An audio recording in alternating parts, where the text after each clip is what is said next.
Welcome back as we continue our conversation with Professor Patrick Bond, Leon Lowe and Bernstein and Zwelinzima Vavi. And we've had very interesting conversations here. But as we talk about the South African economies, things are happening elsewhere in the world. And I'm very much aware that in South Africa, when we talk about our issues, we think we're the only ones going through the problems we're going through. But in the world, they share similar problems, and some have succeeded. South Korea is an example. Right, was one of the also-ran economies of the world. Venezuela was improving and now in dire straits. Patrick Bond, which country do you think we should be learning from or can compare ourselves from and draw lessons from at this time? Well, all of them. Just takes Korea. To me, the solution was to direct investment into winning industries that could make the South Korean economy grow. To do that, they had to nationalize the banks, right? They had to direct credit. They had to move towards electronics and shipping. Venezuela, you mentioned, did, I think, a terrible mistake, the one we made, which was to get too exposed to world commodity markets. So it looked good when I was in Venezuela a couple of times. 10 years ago, oil price $145 a barrel. 2 years ago, it dropped as low as $26 a barrel. Of course, it imploded.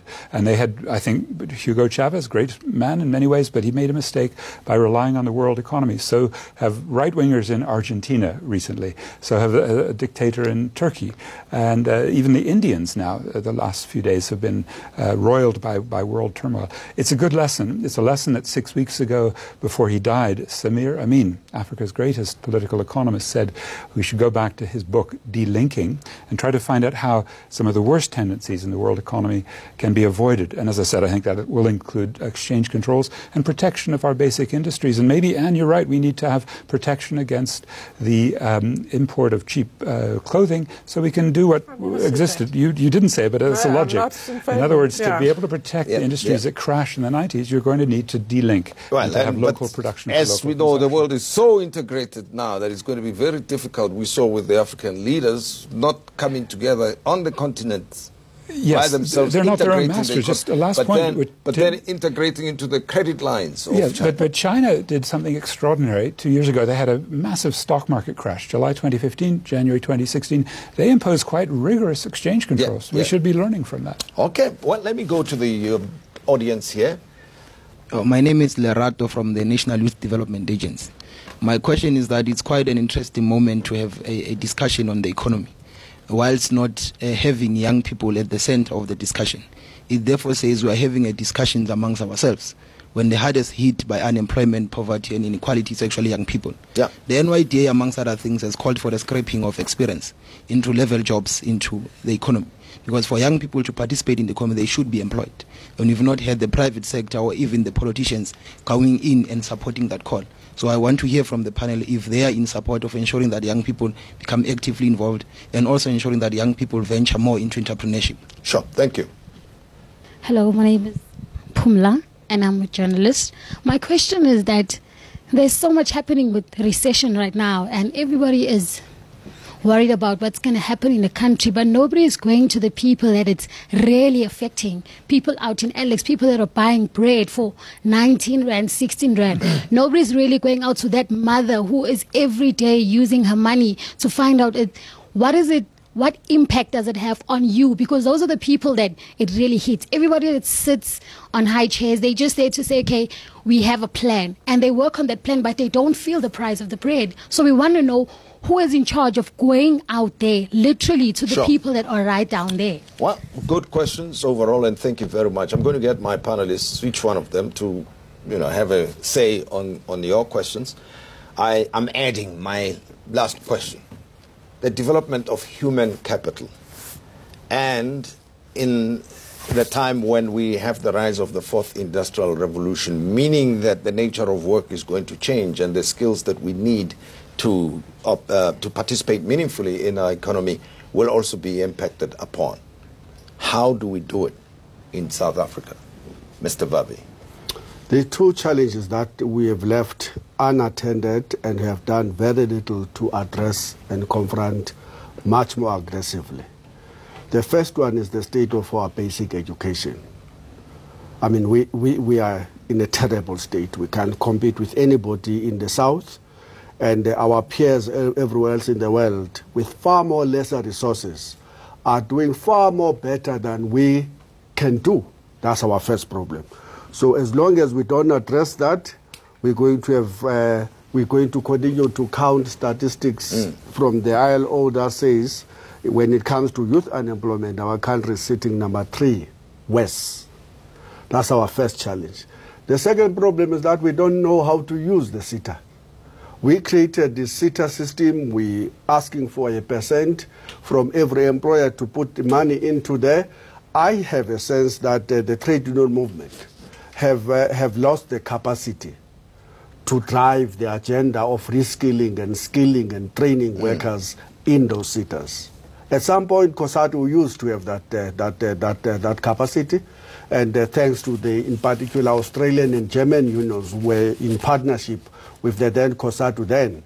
And I suspect that even the employers don't have an agenda.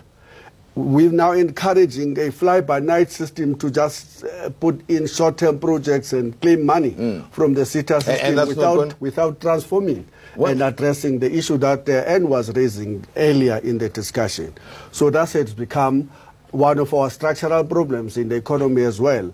As long as we do not have the agenda, and that's why we're starting from SAFTU, we're starting a direct discussion with the manufacturing cycle in South Africa. And one of the issues we're going to raise is that you too have become inefficient. Let me interrupt you there and give you a chance to also have a quick word here as we conclude. So we have 8 million young people aged 15 to 34 who are not in employment, education or training. It's a stunning number. It's more than all the women in the workforce. I think that's South Africa's biggest and deepest crisis. I absolutely support the point about basic education. We should have another discussion about how to fix that.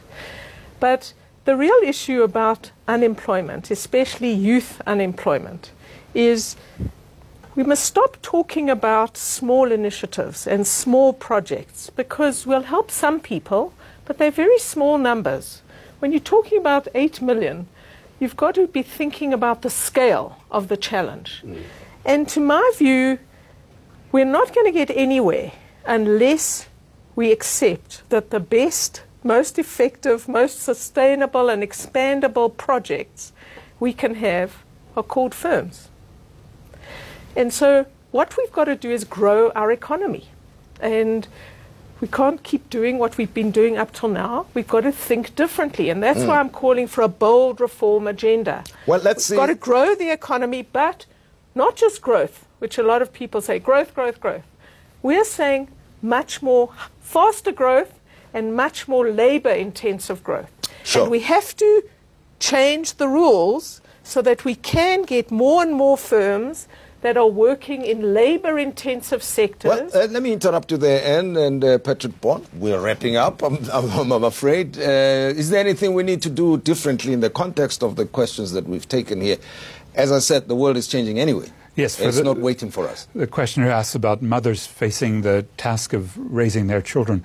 To me, that 410 Rand a month grant has to be doubled. Even there's discussion going on in the ANC about that, and the two big opposition parties also call for a doubling. But there's so many more of those big problems, and we're running into opposition, just as Vavi said, from the credit ratings agencies. So I would turn to who has agency, who, especially in the youth, have shown us with fees must fall. If you get out on the streets, and Leon, you may not like it, but the people who gave us a rise in life expectancy from 52 15 years ago to 64 today were activists in the Treatment Action Campaign who got us free medicines against the big pharma corps who had patents. And that's our lesson from ourselves. So if you hit the streets, you're going to get results. Well, Leon Low, last word from you. Where to South Africa? I mean, here we are. We can. There's always a problem, an issue cropping up, right? You try to deal with this one, there's the other one, and to try and come up with a comprehensive solution that can improve things for all of us. What do you think? Yes, we're here to discuss the stimulus package, and I want to support the parts of it that are good and say that they're just simply too small. They are very minute stimulus. We need a giant stimulus. We need to completely go towards the policies that characterize the world's winners. And it's really very simple. There's a table, There are many tables, the Competitiveness Index, Freedom House Index, Economic Freedom of the World, Doing Business Index, all of these indices, doesn't matter how they're compiled, all of the same countries are at the top and all of the same countries at the bottom, the Corruption Perceptions Index and so on. And the countries at the top are the ones with freer economies, less controls. For example, Patrick says he wants tariffs on clothing. Why does he hate the poor so much? I want the poor to get cheap clothing. I want them to get the cheapest clothing the world has to offer. So that's what I would say about the youth. Free the youth, liberate the youth. Sorry, it was your question. So what we want to do is say the countries that are doing well, why don't we emulate them?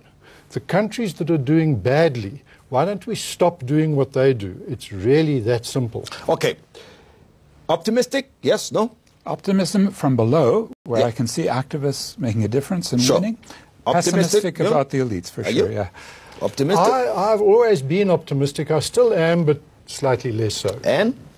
If all those people get out, register, and go and vote next year, I think that's important. I'm still optimistic the country can reform and can become a much better place for everybody. It's very difficult, but how do we get forward? There's something that I have to challenge.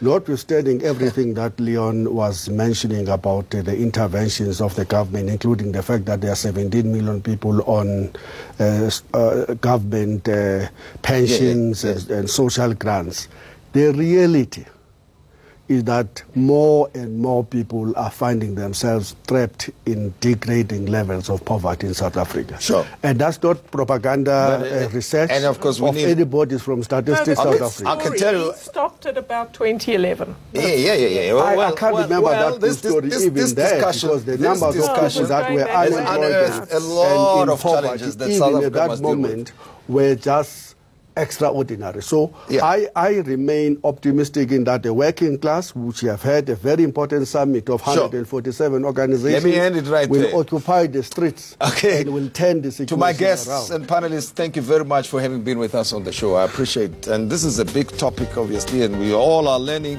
from education to healthcare to safety to policies to efficiency in the government to the fourth industrial revolution. The issues are many and varied.